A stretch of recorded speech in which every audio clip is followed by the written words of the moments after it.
ang audiovisual presentation ng ating Mr. Malasakit, ang number 28, Senador Bongo! Mas nailapit ni Senator Bongo ang medical assistance, primary health services at specialized care para sa ating mga kababayan. Sa malasakit, prioridad ang edukasyon para sa mas magandang kinabukasan. Samahan pa ng sports, panalo ang kabataan. Bunga ng malasakit ang pagbigay lakas sa mga lokal na negosyo at mas maayos na trabaho. Sa malasakit, serbisyong may puso, kalinga at proteksyon para sa mga OFWs nasaan man sila sa mundo. Maraming nagagawa at nararating ang malasakit. Para kay Senator Bongo, ang ating Mr. Malasakit, bisyo ang more serbisyo. Gusto nyo ng may totoong malasakit, Senator Bongo. Inuuna ang serbisyo para sa Pilipinas. Senator Bongo, bisyo ay more serbisyo. Bongo na! Mr. Malasakit, Senador Bongo! Bisyo ang magserbisyo! Maayong adlaw. Ako po si Senator Bongo. Patuloy po ako magsiservisyo sa inyo lahat sa abot ng aking makakaya. Dahil bisyo ko po ang magserbisyo sa ating mga kababayang Pilipino at naniniwala po ako ang serbisyo sa tao ay serbisyo po yan sa Diyos.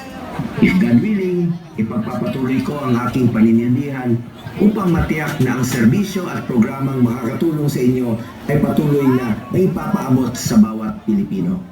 Unahin ko po ang mga pro-poor programs at tulungan po natin ang mga kababayan nating mahihirap. As your senator, I have authored 16 laws. I have principally sponsored 82 laws, including 80 laws for the establishment and upgrade of public hospitals. I have co-authored or co-sponsored 185 laws. Bilang chairman ng Senate Committee on Health, tatlo po ang aking naging prioridad.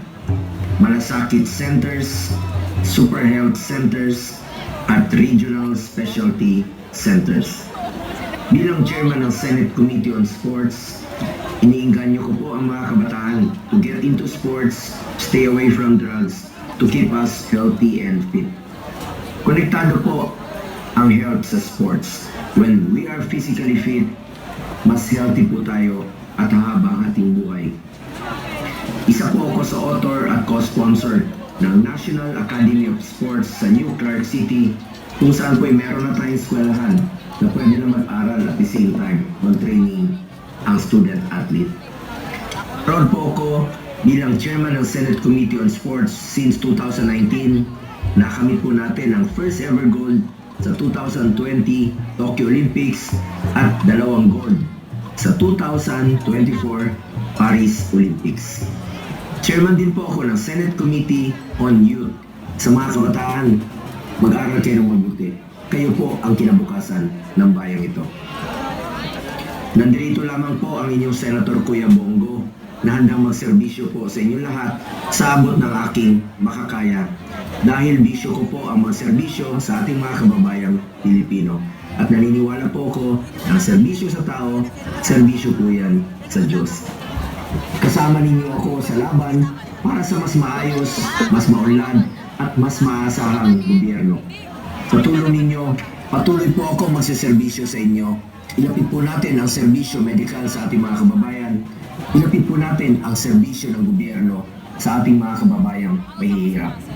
Daghang salamat. Mabuhay tayong lahat. Mga Pilipino na ang nakatira ng serbisyo at malasakit sa aming sulok ng bansa, bagyo, sunog, lindol, ano pa mang sakuna. Si Senator Bongo, Mr. Malasakit, bisyo ang more serbisyo. Muli po, palakpakan po natin ang numero 28 sa halay ng mga senador, ang pinagriang Mr. Malasakit. Palakpakan po natin, Senator Bongo!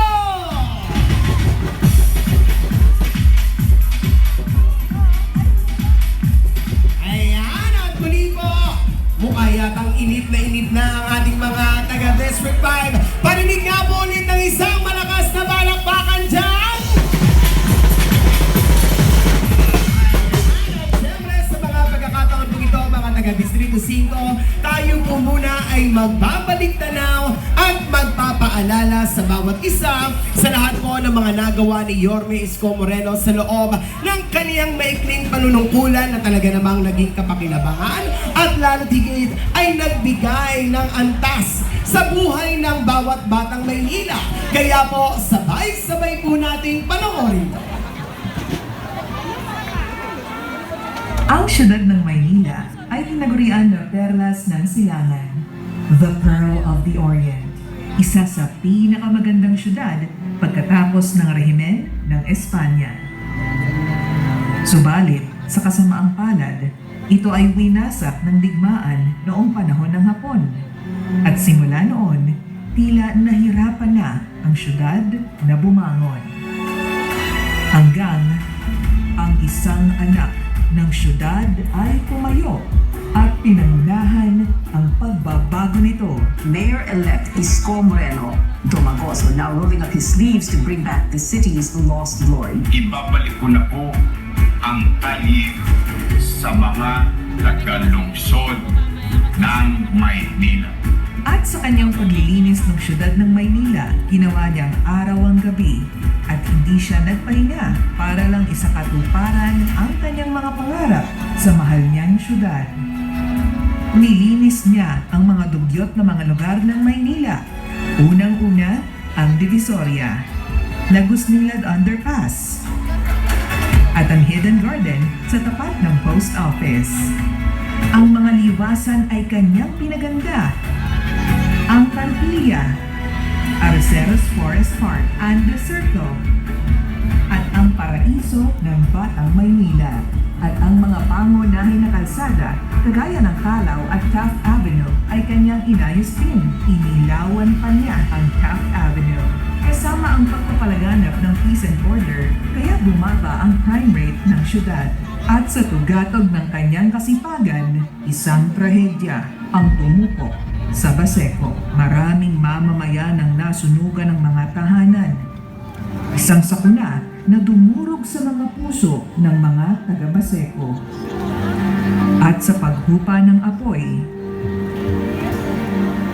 ang mga mamamayan na nasunugan ng mga tahanan ay ginawan niya ng mga matitirahan.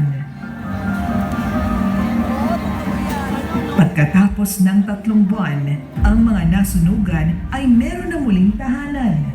Nag-alab ng husto ang kasipagan ng Batang Maynila, kaya marami pa siyang ipinatayo na mga tahanan sa loob ng napakaiksing panahon. Ito ang Condominium 1 at Condominium 2. Binondominium 1, San Sebastian Residences,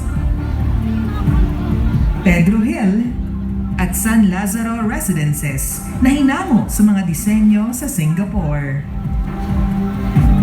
Nagpatayo pa siya ng maraming eskwelahan sa Maynila. Ito ang Rosario Almario Elementary School, Manila Science High School, Dr. Alejandro Albert Elementary School, at Ramon Magsaysay High School, all 10-story, fully air-conditioned public schools. Sinundan niya to ng mga pagamutan, kagaya ng Baseco Hospital,